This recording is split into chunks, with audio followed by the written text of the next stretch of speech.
सवाल क्या है, सवाल कह रहा है 150 मीटर लंबे धागे से, एक धागा 150 मीटर लंबा है, तो जो पतंग उड़ेगी, आप जानते हैं पतंग कभी स्ट्रेट नहीं उड़ सकती, इस तरह से उड़ेगी पतंग, यानी आप यहाँ पे खड़े हैं और पतंग को आप ऐसे उड़ा रहे हैं यहाँ तक, तो ये धागे की लंबाई होगी।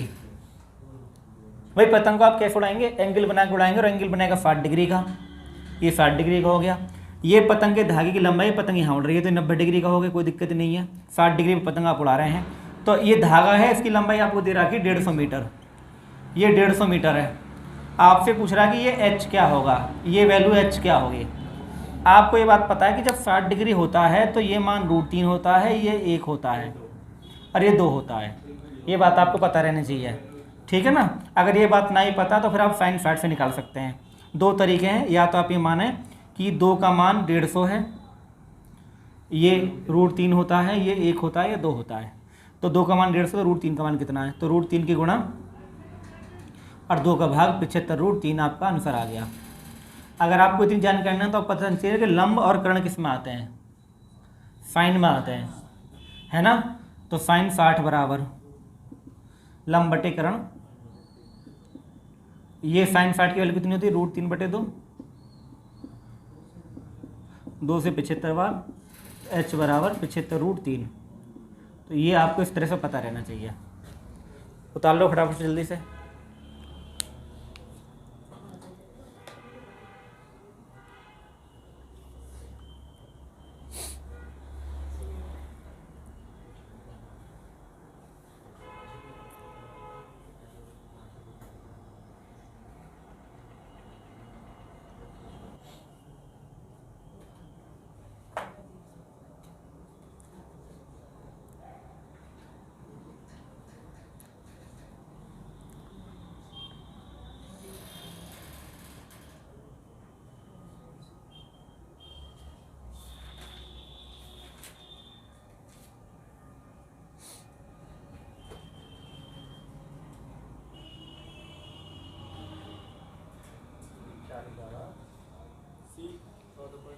हाँ 10√2 आएगा, √2 का मान रख देंगे। देखो भाई इसको समझो, ये कह रहा है कि नदी के 2 समांतर किनारे हैं, तो मान लो 2 किनारे ऐसे हो गए, ठीक है ना।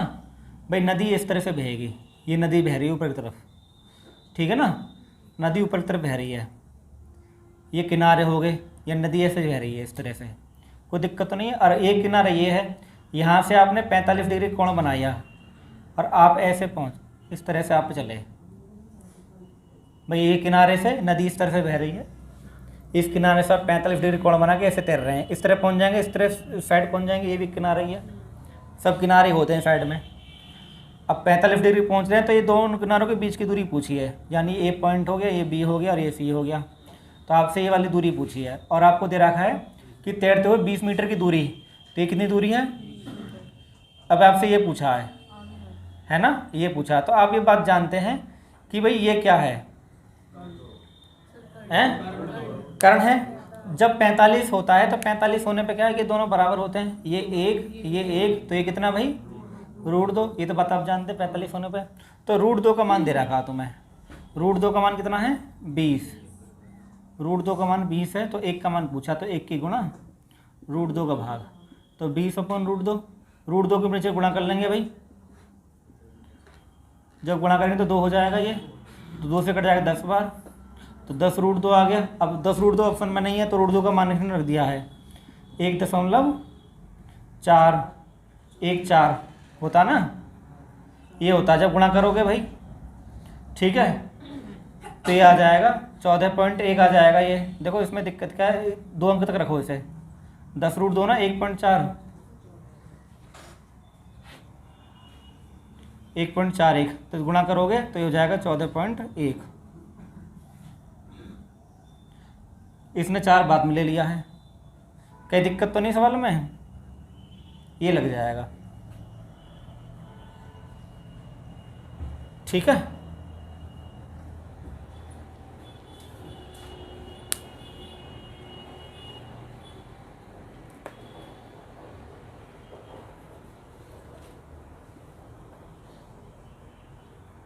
या तो सेंटीमीटर दूरी दे रखी है, इसमें सवाल में थोड़ी मिस्टेक हो सकती है, 20 सेंटीमीटर तो ना, मीटर चेंज करने में दिक्कत आई हो।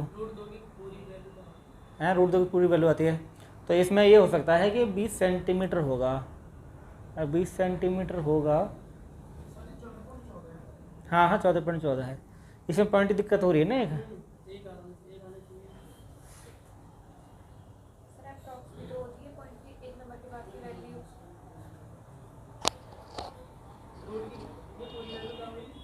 हैं क्या 1.44 होती है ना। हैं हाँ आ जाएगी वो तो, ये तो चलता रहेगा। हाँ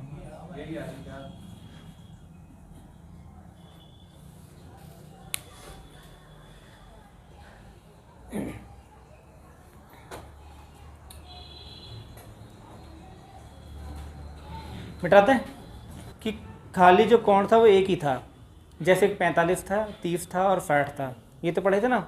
अब क्या है कि हम एक ही डायग्राम के अंदर दो कोण पढ़ेंगे। कैसे पढ़ेंगे, ये हमारा टाइप नेक्स्ट है। इसमें क्या होगा पहले हम समझते हैं। जैसे मान लो भाई हम जितना दूर जाएंगे उतना ही एंगल बढ़ेगा, है ना। ये एंगल हमारा है 30 डिग्री। कोई एक बिंदु होगा यहाँ पे, उस बिंदु से कोई मीनार है, यहाँ का जो उन्नयन कोण है कितना है 30 डिग्री। जैसे जैसे हम मीनार के आधार की तरफ जाएंगे हमारा कोण बढ़ जाएगा, ये हो जाएगा 45 डिग्री। तो आपसे सवाल बोलेगा वो कि कोई बंदा किसी बिंदु से खड़ा है, मीनार का उन्नयन कोण 30 डिग्री है, अगर 20 मीटर चलता है मीनार की ओर तो कोण 45 डिग्री होता है, तो मीनार की ऊंचाई बताइए। इस तरह का सवाल आएंगे। अब इसके कंडीशन क्या है, बहुत आसान समझ लो कि जब 45 होता है, 45 होने में क्या होता है कि ये भी एक होता है, ये भी एक होता है। हमने अभी दो अलग अलग से पढ़े हैं, देखो थोड़ा सा रिवाइज कर लेते हैं एक बार। 45 जो होता है, 45 होने में ये एक होता है। उसके बाद हमने ये भी जाना था कि अगर 30 होता है तो tan 30 का मान कितना होता है 1/√3। भाई tan 30 का मान ही रखा है, ये tan 45 का मान 1 होता है, tan 30 का मान होता है 1/√3। तो ये 1 होता है, ये √3 होता है। ये इसमें कितना होता है भाई, ये 2 होता है, कोई दिक्कत नहीं है। यहाँ कितना होता है, ये √2। ये हमने पढ़ लिया। पढ़ने के बाद हमें यहाँ पे एक बात और जाननी है कि जब ये एक ही उसमें आ रहे हों तब क्या करना है, तब कैसे जानना है। तो हमें अब दोनों ही बात संतुष्ट करनी होंगी। कैसे संतुष्ट करनी होंगी कि जब हमने tan 45 मान लिया तो ये एक हो गया, एक हो गया, पहली बात संतुष्ट होगी, ठीक है, कोई दिक्कत नहीं। ये एक आ गया। जब tan 30 है तो ये पूरा ही √3 होना चाहिए, पूरा ही √3 होना चाहिए ना। तो tan 30 में तो ये खत्म हो जाएगा ना बीच का, कि tan 30 में आप बात करें तो पूरा ही √3 होना चाहिए। ये तो एक होना चाहिए, तो ये एक तो है ही है, लेकिन ये पूरा √3 नहीं है, ये एक है। तो इसको हम कितना करते हैं, √3 - 1 करते हैं। और जब तुम इन दोनों को जोड़ोगे तो एक से एक कट जाएगा, तो पूरा √3 आएगा। कहने का मतलब ये हुआ कि जब तुम 45 की बात करोगे तो इसे छपा लोगे, तो ये एक ही हो गया। और जब तुम tan 30 की बात करोगे तो इन दोनों को छपा लोगे तो √3 आ जाएगा। और दोनों के एक साथ दिखने भी चाहिए, पता भी रहना चाहिए। बात समझ में आएगी। जब tan 45 की बात करें तो इसे छपा लिया, और जब tan 30 की बात करें तो फिर 45 को हटा दो, कि 45 तरफ लिखना ही नहीं है। लेकिन ये वैल्यू तो रहेगी, बिंदु तो रहेंगे। ये ए बिंदु है, ये बी बिंदु है, ये सी बिंदु है। तो यहाँ से हमें बात क्लियर होनी चाहिए कि जब 30 और 45 होता है तो ये कितना होगा, ए से बी बिंदु के बीच की दूरी √3 - ये कितना होगा, 1 होगा। ये कितना होगा, 1 होगा। अब तुम्हें किसी एक का मान देकर दूसरे का मान पूछ लेगा इस वाले फॉर्मेट में, कोई दिक्कत तो नहीं है। सवालों पे आ जाए, एक सवाल लिख देने, समझ में आ जाएगी बात।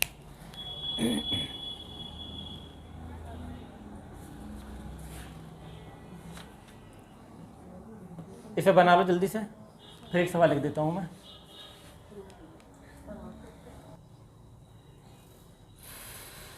ठीक है तुम्हारा उत्तर। सवाल आपने लिख लिया भाई। देखो जब आपको मैंने अभी सिखाया है कि इसमें क्या था, कंडीशन ये थी कि जब सूर्य का उन्नयन कोण 30 डिग्री से 45 डिग्री हो जाता है, यानी ये पहले 30 डिग्री था, अब कितना हो गया 45 डिग्री होने पर होता क्या है कि जो खंबे की परछाइयाँ, परछाई घट गई ना खंबे की, कितनी घटी है 40 मीटर घटी है। तो आपसे खंबे की ऊंचाई पूछी है h, आपको टेंशन लेने की जरूरत नहीं है। आप ये बात जानते हैं कि 30-45 में ये √, हाँ ये जो 40 होता है ये होता है √3 - 1 और ये 1 होता है और ये भी 1 होता है। तो आपको √3 - 1 का मान दे रखा 40, ठीक है। तो निकाल देंगे भाई, √3 - 1 का मान कितना है 40। तो 1 का मान चाहिए, तो 1 की गुणा और √3 - 1 का भाग। तो 40/√3 - 1। वो आपको ये ऑप्शन देगा नहीं, चिन्ह बदल के ऊपर नीचे गुणा कर लेंगे। चिन्ह कैसे बदलेंगे भाई, √3 + 1 अपॉन √3 + 1। ये a माइनस बी है, ये a प्लस बी है, तो a² - b² हो जाएगा, यानी ये तो ऊपर तो इतना ही रहेगा और नीचे ये हो जाएगा 2, ठीक है ना। जैसे √3 का स्क्वायर करोगे और -1 का स्क्वायर करोगे, 3 में से 1 गए 2, 2 आ जाएगा, 2 से कट जाएगा 20 बार, ये हो जाएगा 20 √3 + 1। √3 - 1 है, √3 + 1 है, इनकी गुणा करो आपस में।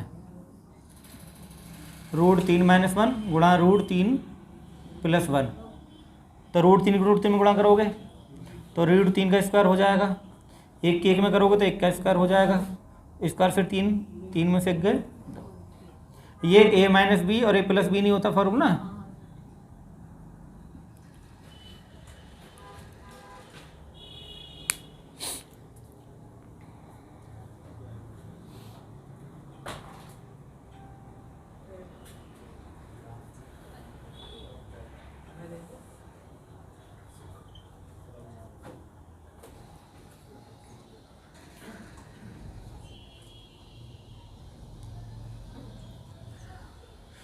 हो गया जी, सबका हो गया।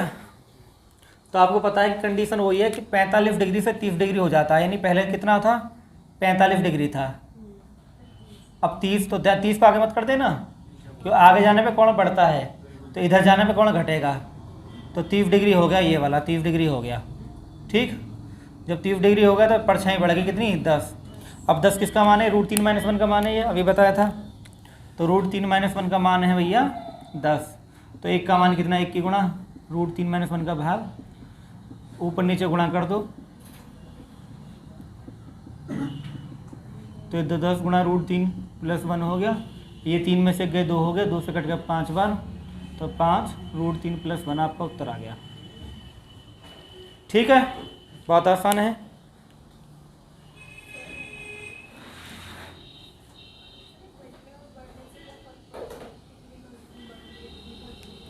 अब के आप इधर से इधर चल रहे हैं तो परछाई बढ़ेगी, जब आप इधर से इधर चलेंगे तो परछाई घटेगी, सीधी सी बात है ना। जब इस बिंदु से इस बिंदु उतरेंगे तो परछाई बढ़ रही है, क्योंकि आप क्षेत्र बढ़ा रहे हैं, परछाई नीचे ज़मीन में होती है तो परछाई बढ़ा रहे हैं, और जब यहाँ से यहाँ पे आ गए तो परछाई घटा के आ रहे हैं। ये कहानी है इसमें।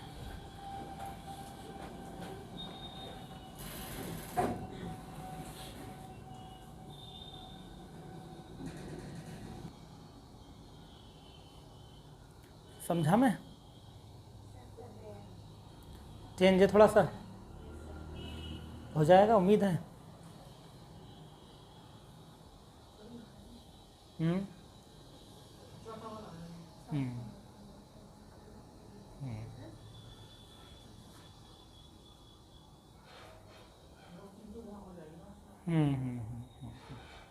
देखो ये अब इसमें एंगल बदले हुए हैं।